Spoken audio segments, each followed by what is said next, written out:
right, let's go ahead and start. This is being recorded so that all of our other athletes can view this. And please feel to ask questions. All questions are appreciated. Okay, so let's go ahead and okay. So don't freak out. Marathon is coming up, or half marathon for those that's doing the half. Um, you are fit. All right. I want to trust your training. Sure, it may not be 100%, but it's at least 60, 70, 80%, 90%, 95%. It is very good. You put a lot of effort in training in. So now during the taper, is you have to be careful about sabotaging yourself. It is human nature to start to like, oh, hey, I'm not doing much things anymore. I have a lot of time. Let me do something extra. Let me do laying in new tile. Let me redo my backyard and lay new grass sod, whatever. And you go and throw out your back, for example. These examples are not made up.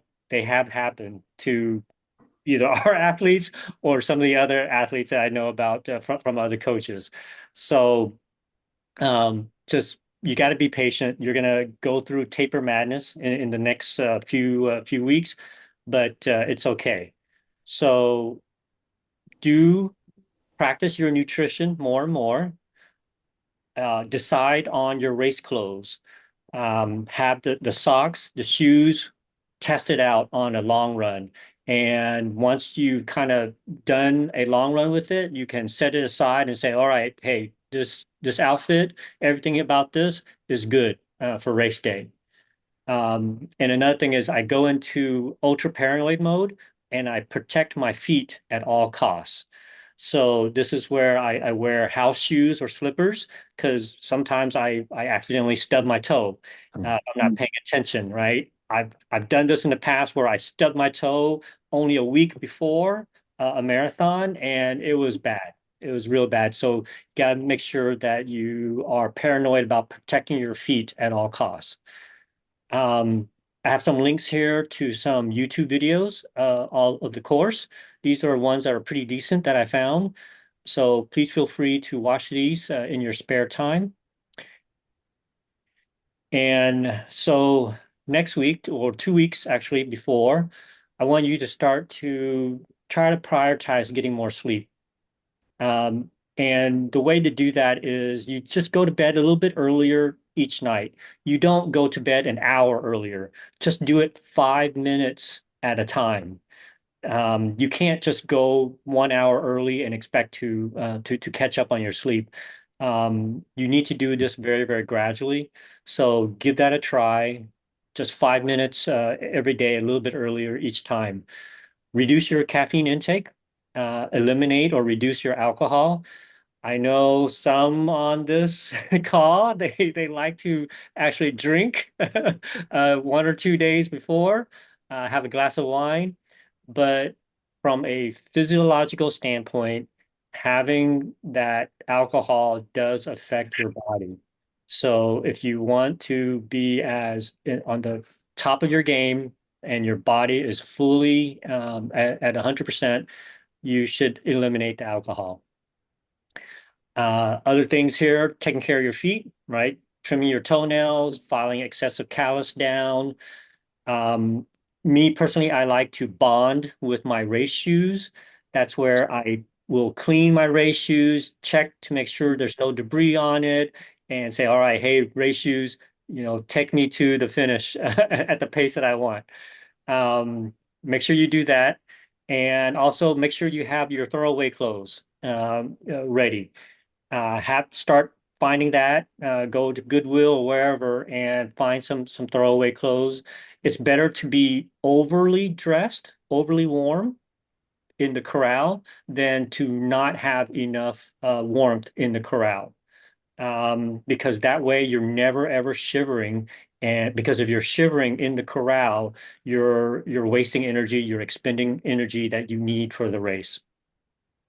Um, and then now, since you're going to be running less, start to do gentle foam rolling. Start to work on your mobility a little bit more. Um, So this is more of a dynamic type of stretching, not necessarily long 1 minute holds type of thing. You do about 20-second holds on some stretches. I do want to add one more thing regarding why you want to overdress um, while you're waiting in the corral. Is because if you're underdressed, what's going to happen is that you're going to start out running faster just to stay warm. Because you're like, I'm so cold right now, so I'm going to have to run faster, which is what we don't want you to do, right? When you are starting out. So that's why it's like be intentional to stay warm and dress and add layers. So that way the first 3 miles, you're not going too fast to try to stay warm. And John, one question on that.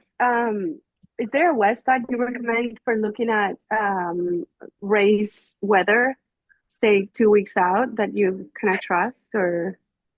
Uh, yeah, 2 weeks out, you're just going to cause too much anxiety. Really, the race weather won't be really known until 3 to 4 days out. Um, I'm guilty of it too, right? I'll sneak a peek at the weather. Um, in terms of rain, rain is totally unpredictable. You don't even bother looking at rain. Temperature can be, it starts to maybe stabilize a little bit a week out-ish, but It's too soon. it's really, yeah, still too soon. 4 to 3 days is when you'll really know what the temperature, and that's going to be really the most important part for a marathon.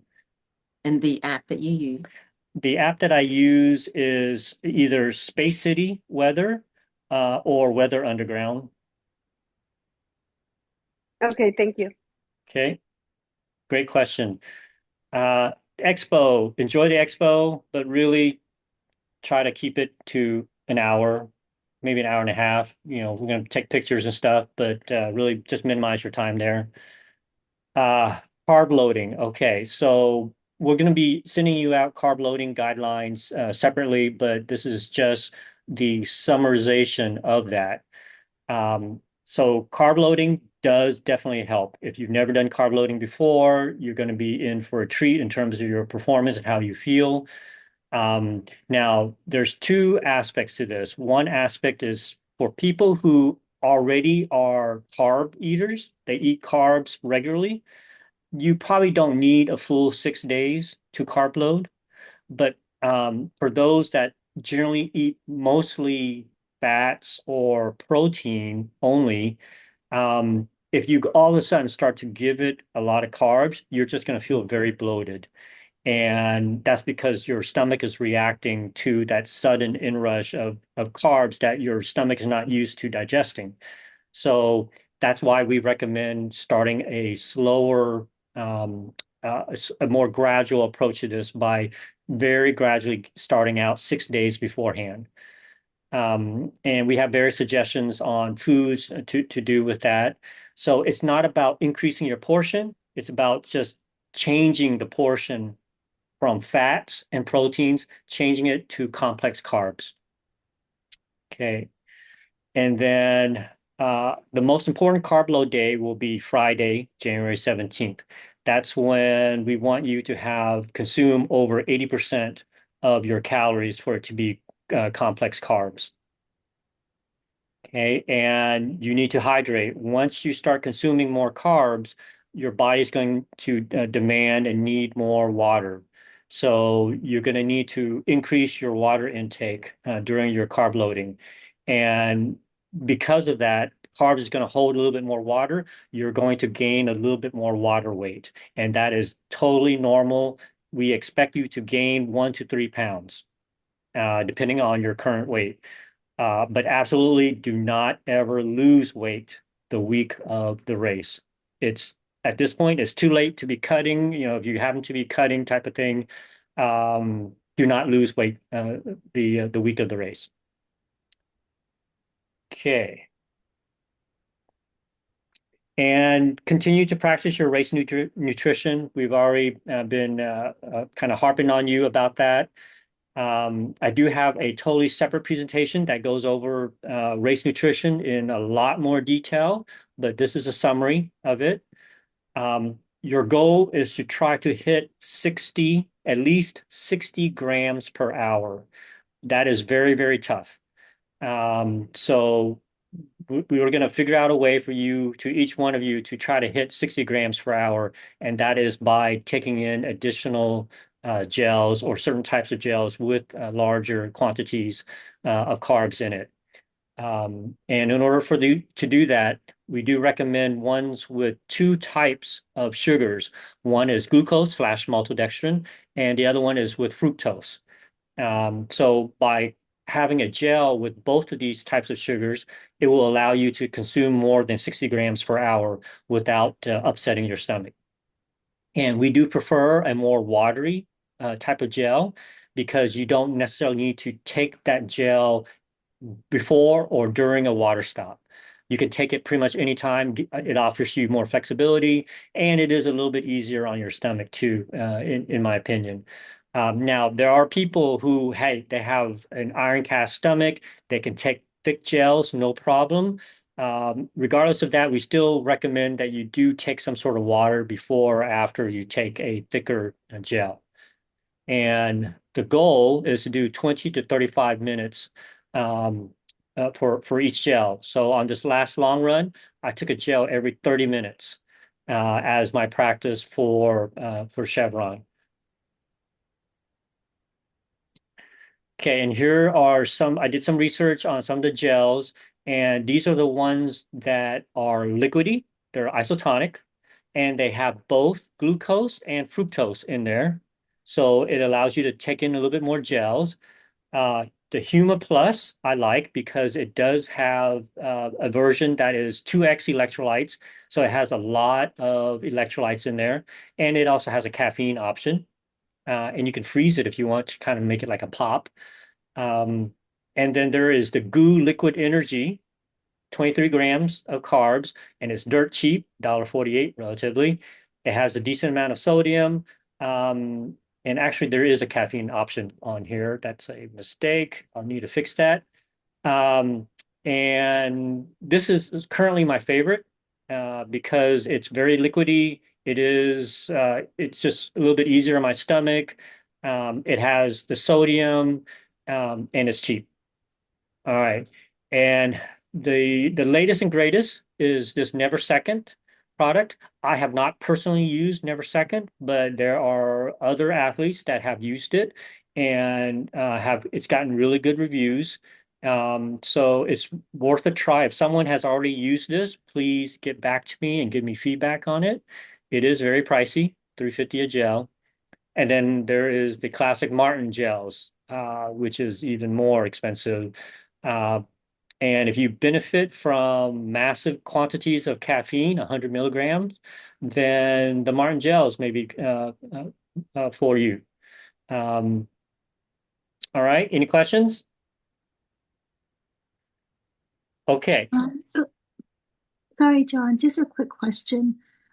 During race day, do you recommend drinking electrolytes too, or just water and gel? So good question. Personally, I keep it consistent. I use the electrolytes that's in the gels and I drink it with water. I don't take Gatorade. Um, yeah, I do not take a Gatorade because my stomach is a little bit weaker. And taking a Gatorade with the gel at the same time, that is a very large inrush of sugars into your stomach, which can and will cause stomach issues for 90% of the people out there. But some people may be able to handle it. Thank Now, you.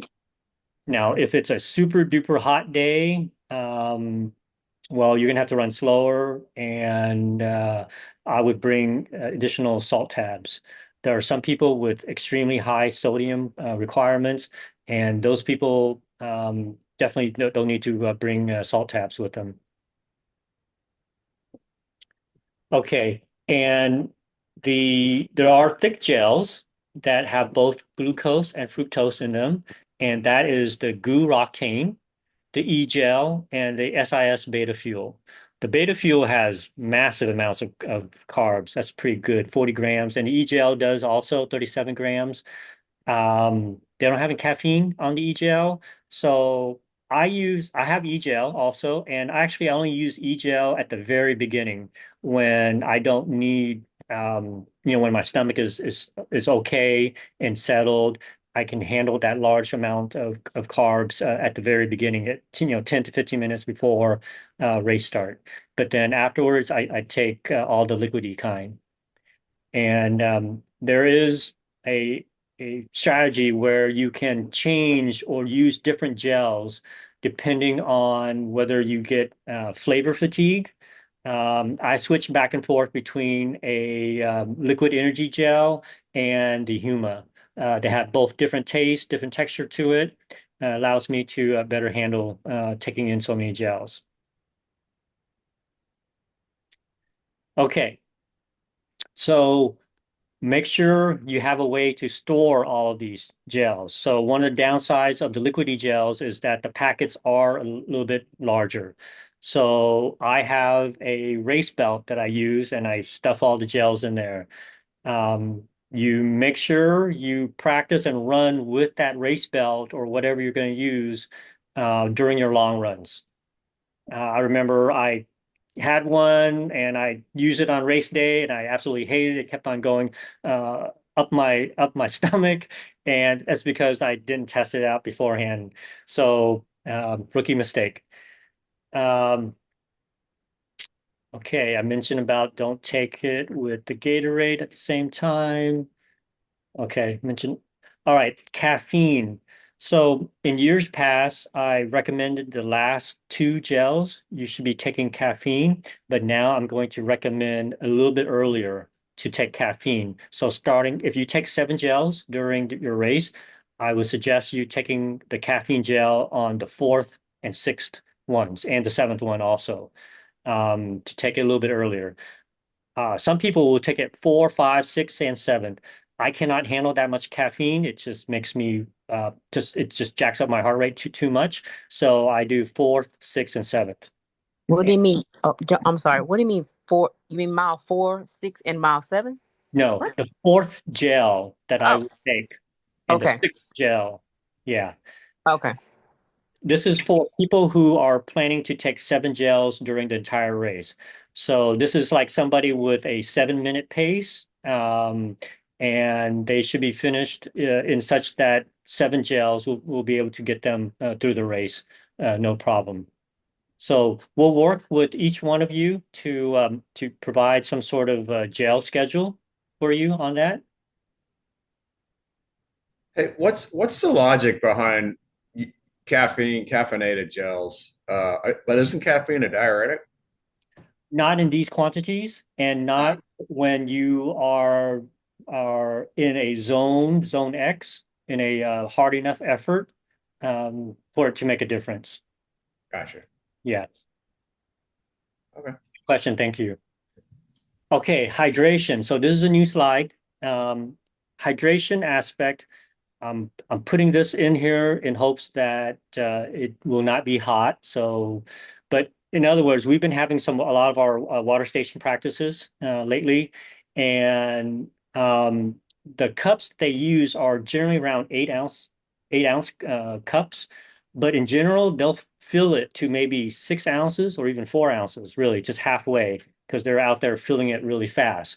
So on average, after you account for it being partially filled and for you to spill a little bit or you're not able to get all the water in, you'll get roughly about 4 ounces of water per station.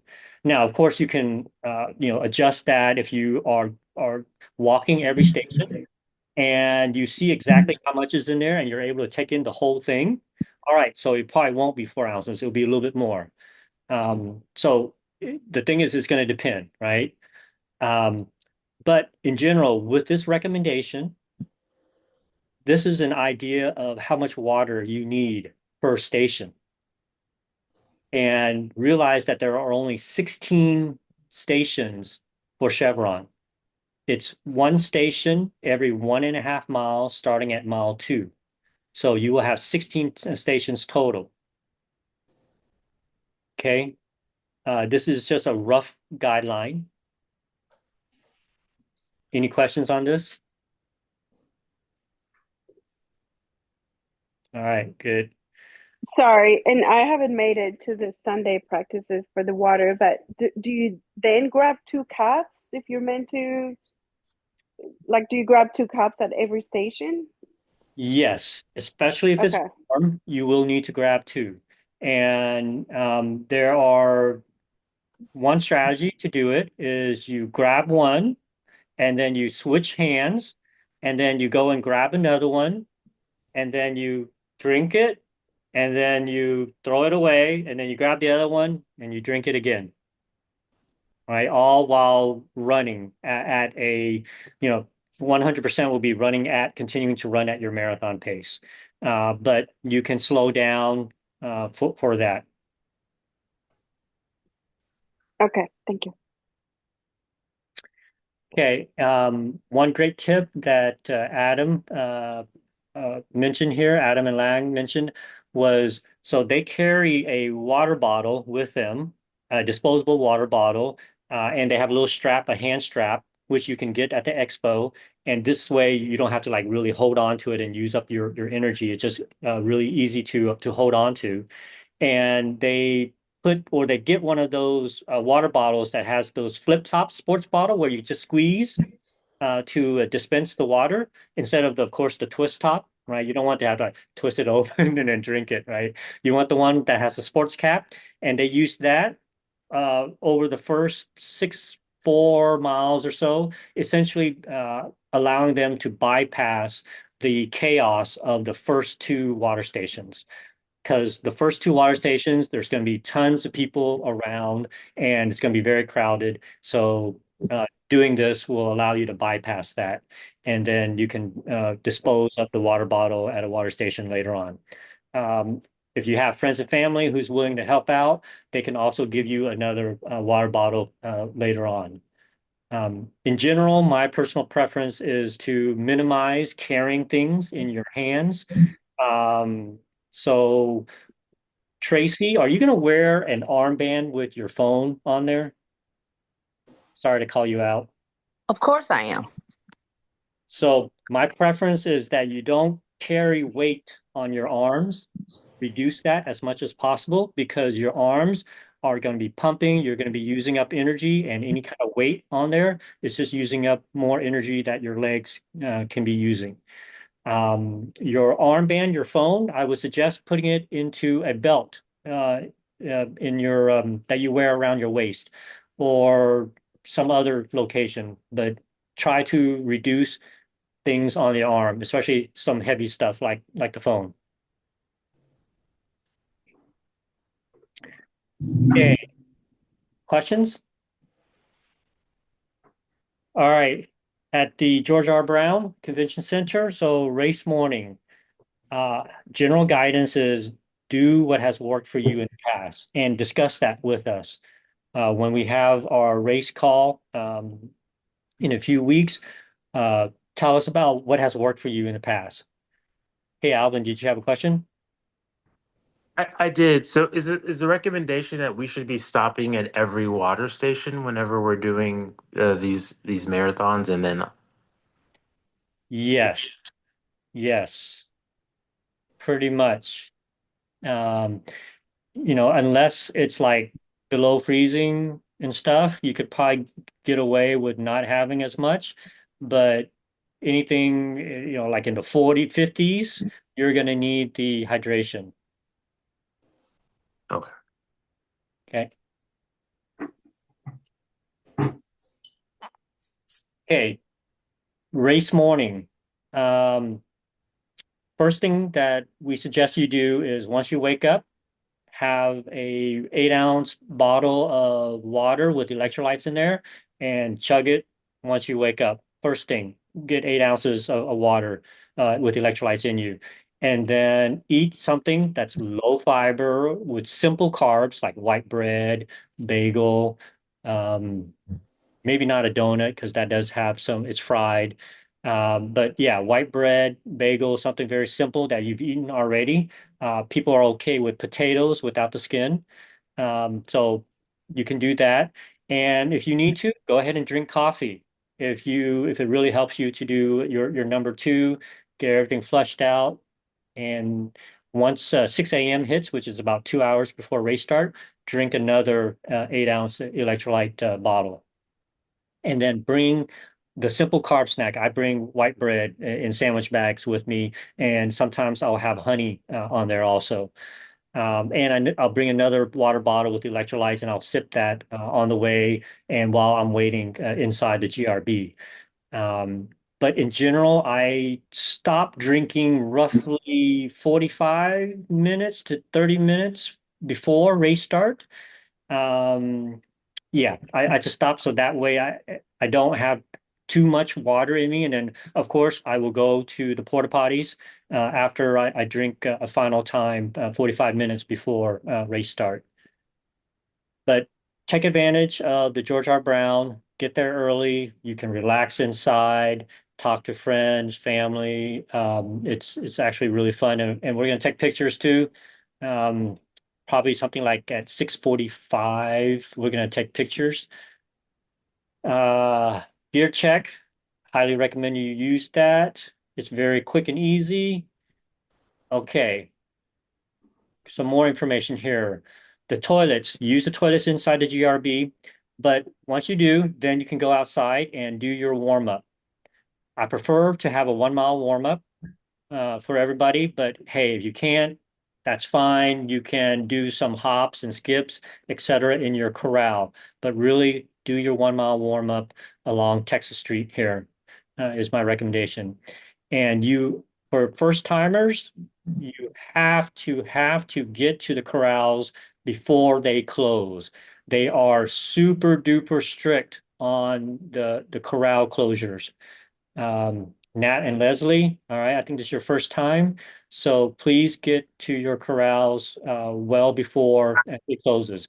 If you do not get there in time, you will have to go back a corral. So it's not the end of the world, but it just means that you start a little bit later. Okay. Corral A has toilets inside. Hey, does anyone know if the other corrals have toilets inside, like Corral B and C? Hey, John, when I was in B, there were porta Yeah, I potties. think they all do. Okay. All right. Good. All right. I'll make that change. But don't rely on them. Go ahead and just I would personally use the porta potties that's located outside. And you can see it here on the map here along Texas Street and around here. You see, right? Okay. Now let's talk about the race course itself. Um, some of you have done Chevron and Aramco many times, but this is a really good review. Is I am very particular about taking the tangents. It keeps your mind focused where you're looking ahead. Your mind is focused, telling yourself, all right, hey, I need to take the tangents. You stay focused. And if you don't take the tangents, if you're not going on the inside of the turns and you're kind of 10 feet away from that turn, you will add minutes to your time. And some of you are looking to qualify for Boston. Every second counts. So please, please, please take the tangents on each of these turns. Pay attention to it, look ahead, and pay attention. Okay, water stations. 16 total water stations every 1.5 miles, starting at mile 2. They will have orange Gatorade Endurance first, and then water. So I always, I ignore the Gatorade and I head for the water. Um, Grab the drink and move away from the tables if you need to stop or walk. Because if you stop immediately after grabbing a water, you will get rear-ended by somebody. So be very careful of that. It is mayhem. There's going to be people cutting in front of you. There's going to be people stopping abruptly, whatever.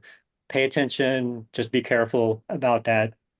It's going to be wet also on the ground.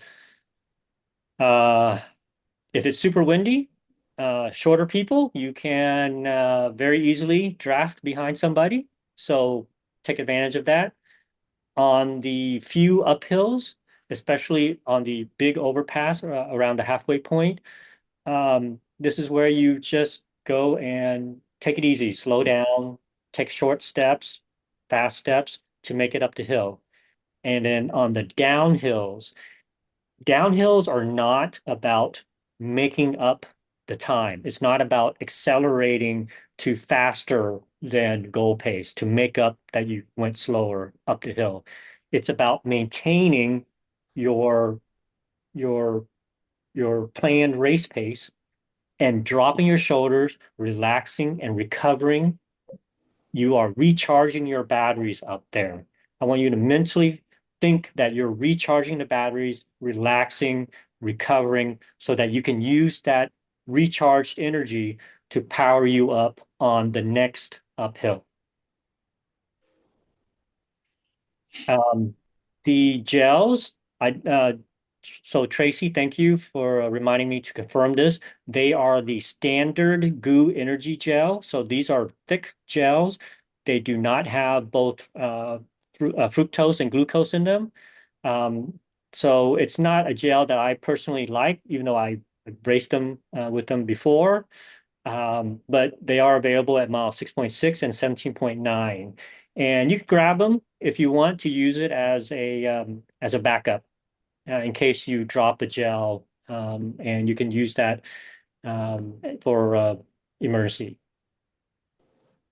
Other thing is, so Chevron is not, Chevron is a fast course at the beginning and then a little bit slower at the end.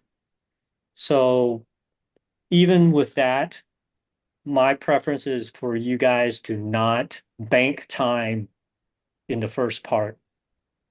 So this is by the way, this is guidance for the marathon. Half marathon is a little bit different, but for the marathon, you will try to do a negative split. It will be going out a little bit easier, and then towards the end, you'll just be pushing a little bit harder towards the end. And part of the reason for this is you're going to see so many people walking the last 6.2 miles. I do not want you guys to be the ones that has to walk, but you will be the ones passing all those people. And it's such a huge psychological boost to be able to pass people up instead. All right. Lisa, Compellion, that's for you. Um, you're going to be passing up people, and it's going to be such a really good mental boost for you to be able to do that. Okay, And so yeah. I on the pace group, the slower pace group, should that be say 5 minutes slower, 10 minutes slower? Yeah, we're going to go over that. I do recommend that you start out with the slower pace group by about 5 minutes.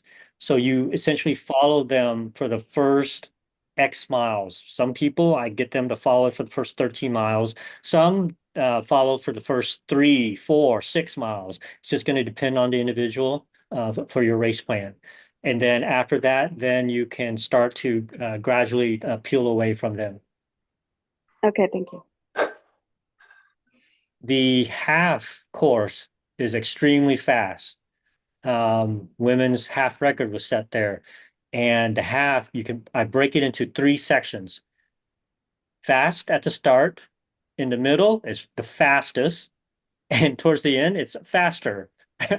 So essentially, you can try to even split the half here. Um, but still, it depends on the individual. It is a very fast course for the half. And the first 7.8 miles is the same with the marathon runners, right? For the half course. So you're on there with the marathon runners. So it's going to be crowded because there are more half marathoners than there are full marathoners. And so don't freak out when you see a bunch of people just taking off. They are most likely doing the half marathon. So don't feel bad if you see some 90-year-old man taking off. He's probably doing the half. Um, very gentle rollers the first 3.5 miles. You won't probably even feel it because you're going to have so much energy. You're well tapered, you're strong. You won't feel it at all. So that's where you really have to hold back. You want to make sure you do not go out too fast. But I would say it, if you're an advanced runner, you can maintain your race pace the entire way. Um, Now, you can also use the marathon pace group if needed. They don't have a half marathon pace group. They only have the full marathon pace group, but you can line up with them just like anybody else and then split off. I was pacing a lot of people. When I was pacing, there were a lot of half marathoners in my group, and they all split off at 7.8. And yeah, for the half course, you need to stay towards the left. You do not want to take a right turn at the split. You take a right turn, you're gonna have to go do another 13.1 miles or do the full 26. Okay.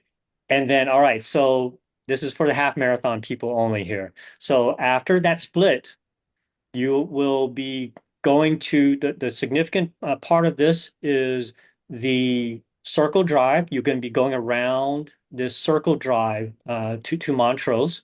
And, it's like a big circle, right? You want to stay on the inside. You do not want to take the wide loop around. You want to stay on the inside, which I think is on the left side. That will reduce your distance greatly. And then once you get out of that loop, it's a straight shot for a very long time down Montrose. And there's a slight downhill also at 10.7. You can use that to recharge your battery. Again, that's not to go faster. Maintain your pace, recharge your battery so that you can use it to power up the two hills later on. But this middle section, since it's flat and slightly downhill, it is the fastest portion of the course. But think of it as you are saving that energy for the third part here, mile 11 to 13.1. So this is where you will have the rollers to the downtown finish. The marathoners will be on the other side of the street, and you'll be on the left side of the street. And you will hit these two uphills. And once you enter into downtown, the tall buildings is going to screw up your GPS. Once you hit mile 12 and a half or so, just ignore your watch and just push and try to empty the tank towards the end. Any questions on the half course? All right. So for the full here, the full is broken into 4 sections. All right, I've highlighted here. So the yellow here, the course, that left turn onto wall, and the split right here at 7.8. So that's the first portion in yellow. And you can see how the half marathoners, they continue on, they stay left, continue on, go through that loop here, and then straight shot all the way back, right? And then they'll take the right turn to go back. But for the full, the yellow to 7.8. So that's the first part. And then the second part here in green, this is where you will hit the overpass and get to the halfway point. So overpass here, just after the overpass will be the halfway point. And then after that, you go into the Galleria Memorial Park area. So this is a really nice section. I really get into the groove here, going through all these areas. And then you exit out of, well, you enter Memorial Park area at this point, and then that's where the rolling hills start. And this is kind of your home turf. Everyone here has run Memorial Park area before. And it's a straight shot all the way back into downtown. So those are the 4 sections that I want marathoners to really focus on. And they each have a slightly different strategy to it. Okay, and here's a bigger picture of it. And I'm going to give you the presentation link, by the way, so you can see this on your own or watch the video. Okay, so first section, yellow here, easy does it. It's going to be crowded. Focus on yourself. Let other people go ahead and race ahead. You're sticking to your race plan. Very slight uphill sections here, roughly 1%. I doubt if you'll even feel it. You'll be able to see it, but you probably won't feel it.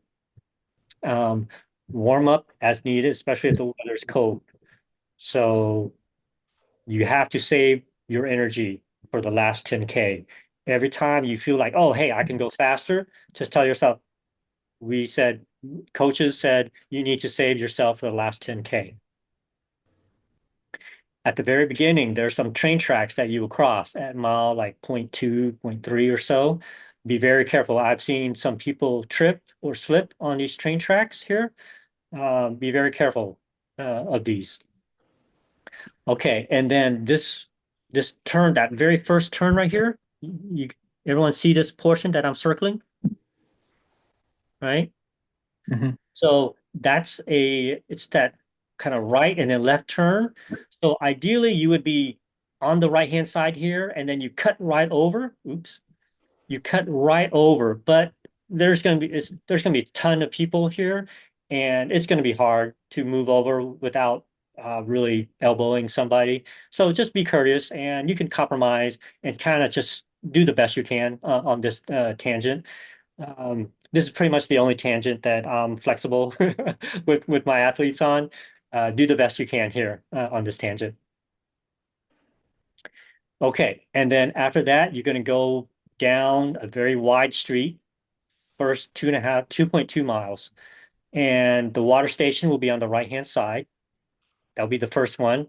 People with their own water bottle, they can avoid it and kind of stay towards the middle and make their way over to the left-hand side because that's where your first turn is that left turn. Okay, and you make that left turn, and there's going to be some other parts, and then before mile 5 you may have some headwind. So I will update this based upon the weather.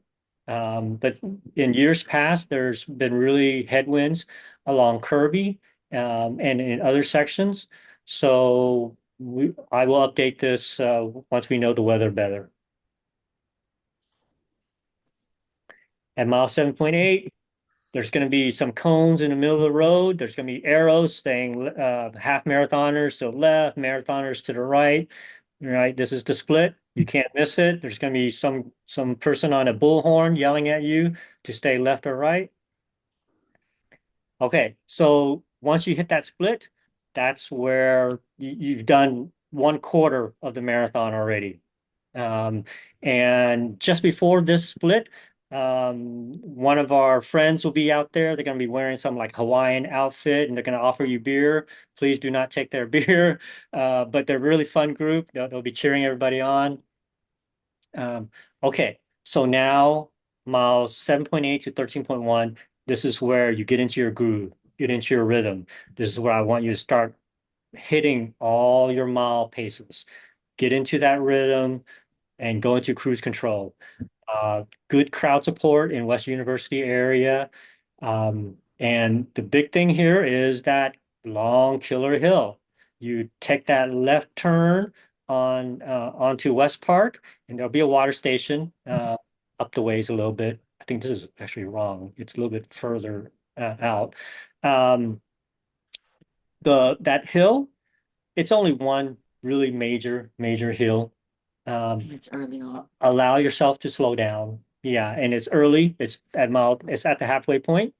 It's okay. Slow down. Slow down 10 to 40 seconds, or even a minute per mile slower. It's okay because you'll only be using up only like maybe a minute total time, or even less than that on the entire hill.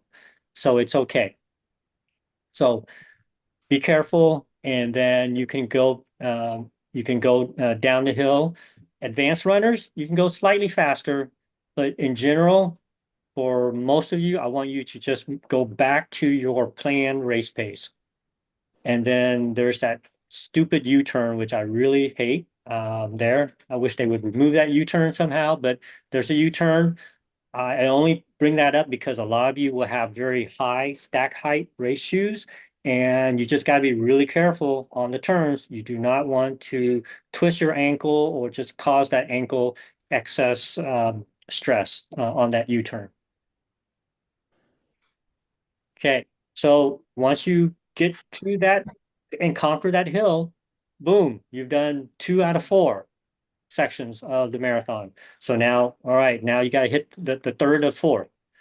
So from this section, from the halfway to mile 20, the race really hasn't started yet. You're still all about executing it right now. This is Feeling at this point. At this point, you should be feeling good. You should be feeling like you can actually run even faster, but you should not.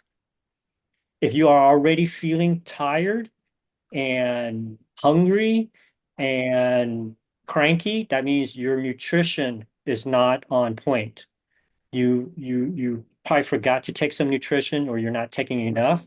So you need to go and try to figure out a way to take a little bit more without overdoing it, without taking in too much too soon, all in one concentrated time. Try to start spreading it out, but take it a little bit earlier if needed. Um, and this is where you still have to be patient because everybody can run a 20 miler really fast. Everybody can run a 20 miler really fast, but only those that are properly trained and have the discipline, they need to be able to hold back so that they can run that last 10K just as fast. And it's so important in this time, in this section here, to continue to execute correctly because you do not want to bonk at mile 20. Um, and at this point, there are very long uh, curves along Memorial. And if you do not take the tangent on these, you will add in a lot of distance to your run. So make sure you take the inside of each of these turns. You can see how long these turns are, right? This long sweeping turn here. So please continue to take the tangents on them. Any questions?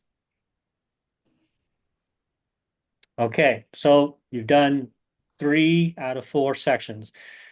Now, once you get into Memorial Park, you're greeted with the hills. And this is the wake-up call. This is where you're going to have probably your first negative thought. You're going to say, oh man, this is painful. This sucks. Why am I doing this? But just know that you just got to go through this underpass and make it over that first hill. And then there's going to be lots of people there cheering you on. You get to go underneath the land bridge. It's kind of neat. There's going to be music playing. There's photographers there too. So you just got to make your way through that underneath this overpass. All right. It's steep but short, and most of the rolling hills are 2 to 3%. You've done some hill repeats. It's okay. You'll be able to handle these 2 to 3% hills, no problem.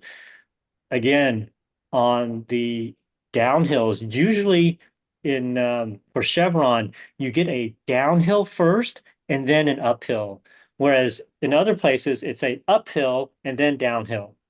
But here it's a downhill, then uphill. So that's why I want you to conserve and recharge your battery on the downhill, because once you go down, there's going to be another uphill very shortly after that.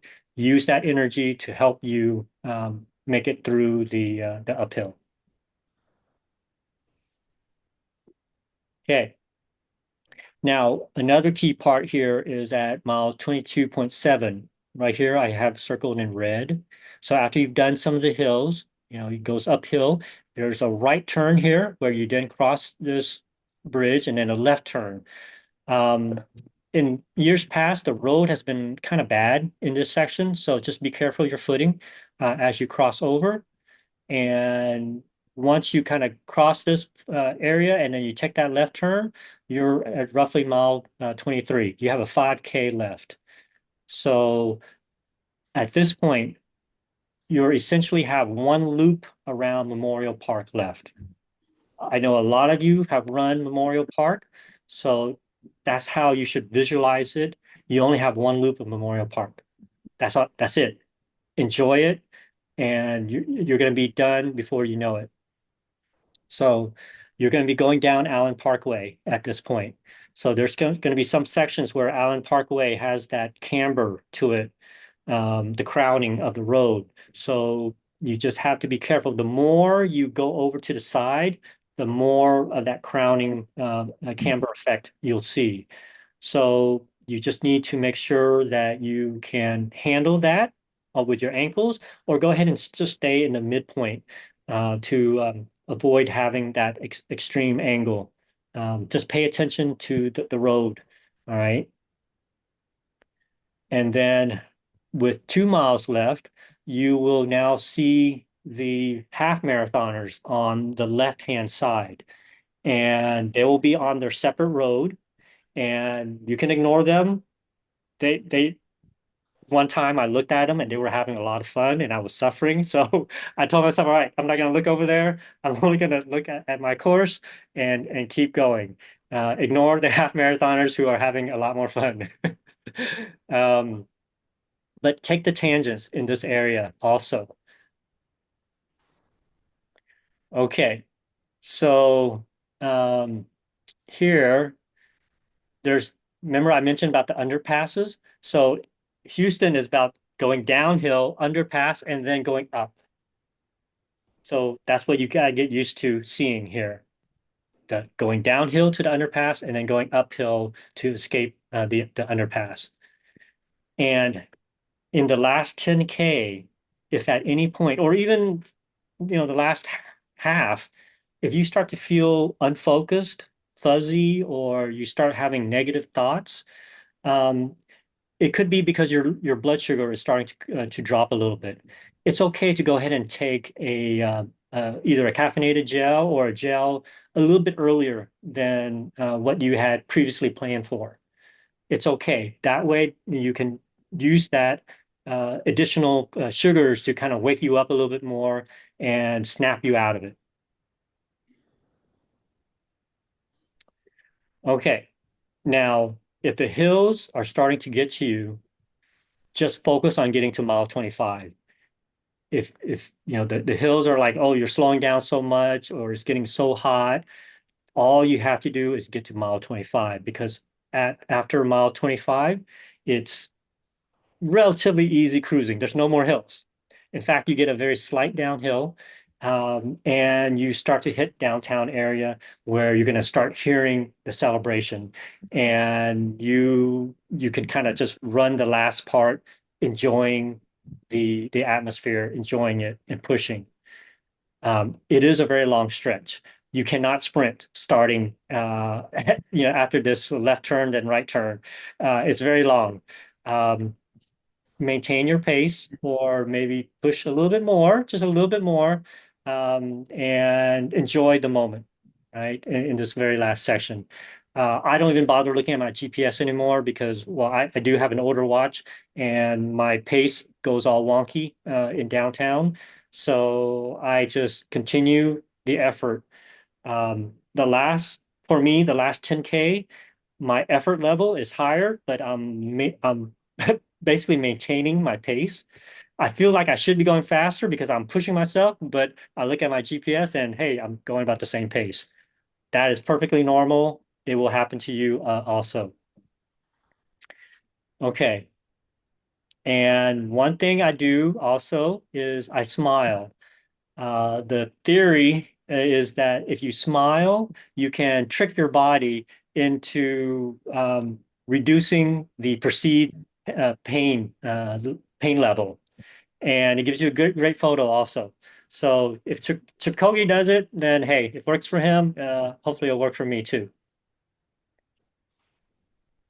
And Okay. John, what do you mean by the GPS will be incorrect? Is that the pace or the total mileage or? The total mileage and pace will be probably off because it doesn't track correctly, because the buildings cover up some of the GPS satellite and it loses track of some of the satellites.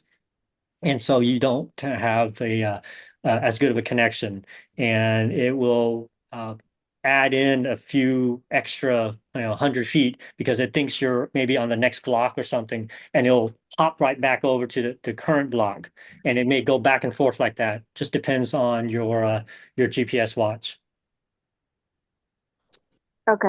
Thank Okay. But luckily, that's really the only parts are going to be at the end, where your GPS watch will be off.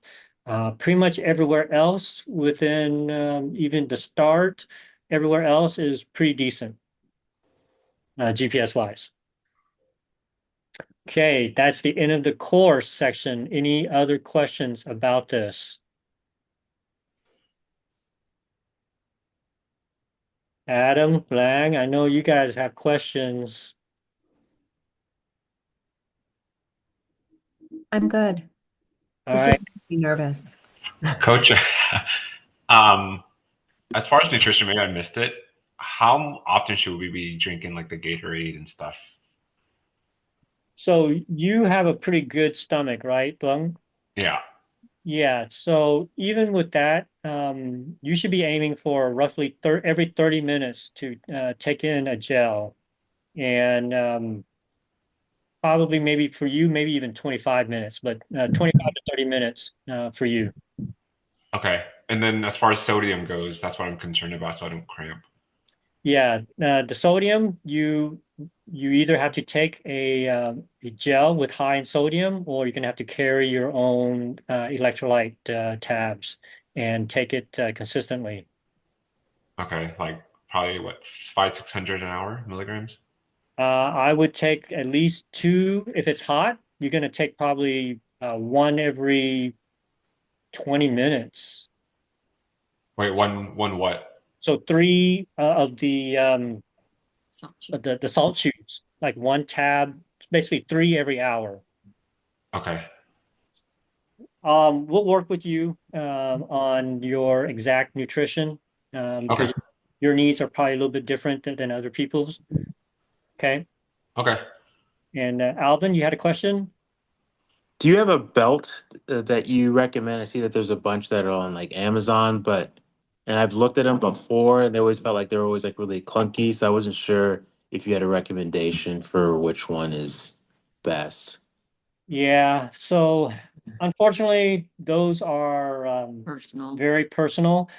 What I did was I took advantage of Amazon's very lenient return policies, ordered like five of them and tested them out and found the one that fit me.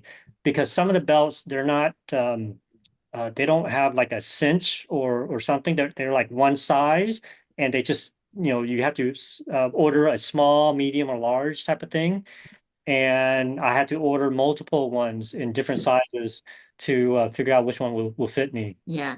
It's the flip belt, right? And I ended up sticking with the medium flip belt, or was Right. it small? And um, a few other runners also like the flip belt. So we can send you that info because when you go on Amazon, like in the beginning, we would type in flip belt and they would just give us a whole list of different types of belts, not just a flip belt. So I got to make sure that's a brand, make sure the brand flip belt. Yeah. But other athletes have different belts that they like the Nathan is another popular one. Mhm. Okay, yeah, the flip belt Lan uses, Maria uses. I don't know what Ariel uses. You have to get one that is sized for you too, Yeah, and where it sits under your hip bone. Because you don't want it to go up into your stomach because your stomach is generally a little bit skinnier than your hip bones, and then it starts to bounce around everywhere, yeah, right? very annoying. Yeah, it's very annoying. You want it to sit low on your hips. And it is a little bit warmer for me. The flip belt, it is thicker and a little bit warmer, but it it holds all my stuff. So I'm perfectly happy. And like Lan said, it doesn't bounce. Yeah. And you do need to practice using that before race day. Yeah, and that's true. I used to use that flip belt and it always goes to my stomach and I cannot breathe. That's because you lost so much weight, Ariel. Yeah, so yeah, definitely try. Those are good questions. Just make sure you don't try the week of race. All right, so now you finish the marathon. You will then go and we're going to give you a high five, take lots of pictures, but really, for first timers finishing the marathon, it is super duper crowded when you finish, and it's going to take you forever to get back inside the GRB.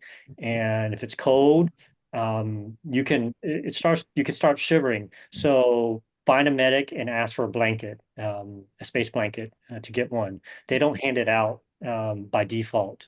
Is that correct, right, people? I don't remember them handing that out by default. You actually have to go to a medic and ask for one. I didn't get one last year Okay. when I finished. Then get into the GRB.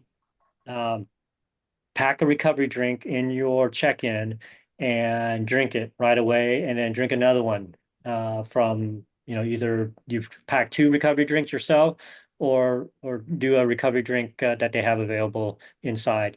You will most likely be dehydrated, so you need to get the electrolytes back in and carbs and protein all in. Um, I don't want to see anybody on the ground cramping up. I've seen other people on the ground cramping up before. So, all right.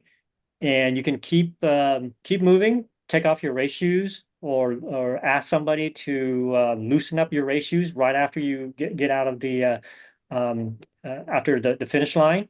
I can barely reach down and untie my shoes. You can ask a volunteer to do that for you. Then afterwards, I really don't recommend taking NSAID. You don't want to mask any pain that you have, unless my only caveat is if you think that you're in so much pain that you can't sleep, then I think an NSAID would be okay. But otherwise, we try to promote not necessarily overusing NSAIDs. Um, and then you can consider other recovery techniques such as compression socks, air compression machines, sodium bicarbonate on your skin, ice packs, bath. Usually what I do is I put a bunch of ice packs on my legs when I'm lazy. And then I go and slide on into the air compression machine and I take a nap with the machine working on my legs. All right. Have fun. And any other questions? Hey, John, I do have a question for electrolytes. What do you think about taking those electrolyte capsules like the day before and the morning of? Uh, for electrolyte loading, uh, Yes. I think if it does not cause you any kind of bloating, I think it's okay to do. Um, I would not overdo it though. Don't go more than recommended.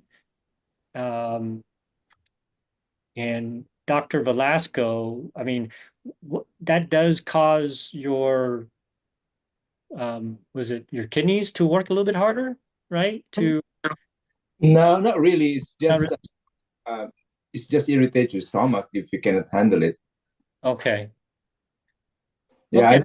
I do sodium day before, like with my water. Yeah. So what I've done in the past is I just salt my food that I eat, like the potatoes, the potatoes. I put Easier. salt on there. I drink electrolytes also. I make sure I get enough magnesium, potassium, calcium, also other electrolytes. I put soy sauce on pretty much everything also.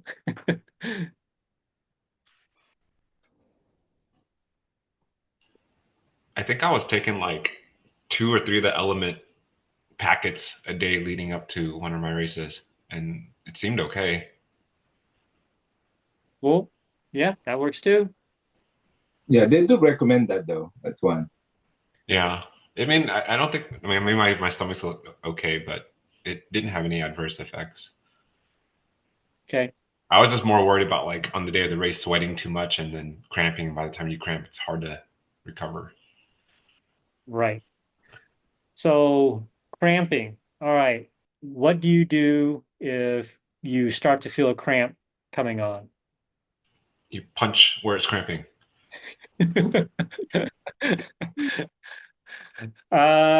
Close.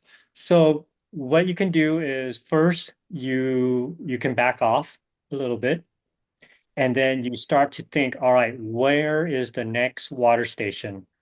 And figure out how to make it to the next water station. There's going to be some sections where it's a non-authorized water station. You can try to go there and ask for something that is like sometimes like an orange, something acidic, something that causes like a very sudden taste change. That can also help with with the cramps.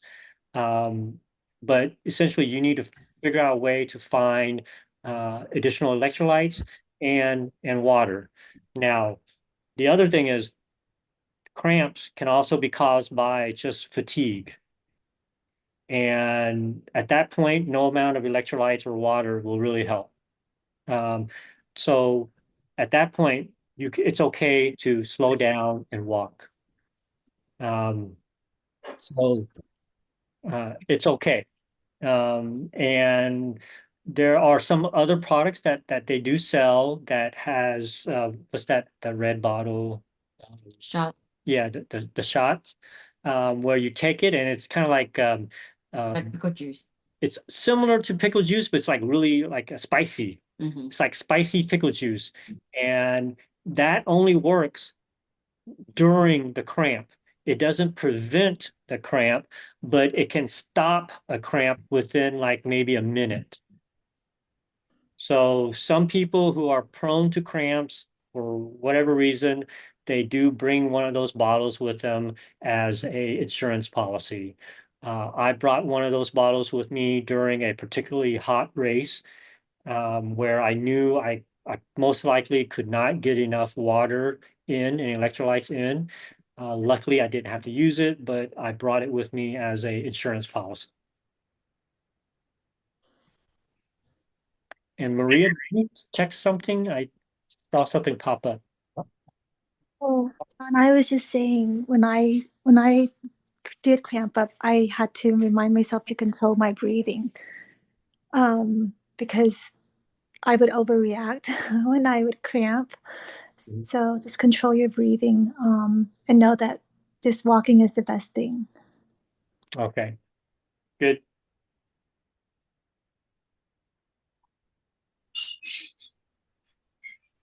And